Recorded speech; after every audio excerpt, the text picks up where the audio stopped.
Hey everyone, in this video, I will show you how to merge cells in Confluence. First, go ahead and log into your account. Once inside the dashboard, on the left panel, select on the space that you want to navigate. Now, from its contents, select on the page that contains your table that you want to merge. Now, if you don't have a table yet, you can go ahead and click on this drop-down beside the table icon and select the number of rows and columns that you want to insert. Now to proceed on merging the cells, what you need to do is to highlight the cells that you want to merge.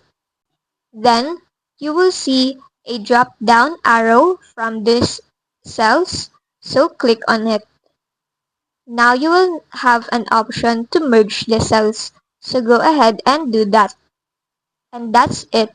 Your cells are now merged. You can also do that to your other cells if you'd like to. And that's just basically it.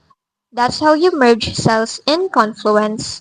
If this video helped you, don't forget to like, subscribe, and hit the bell icon for more tutorials.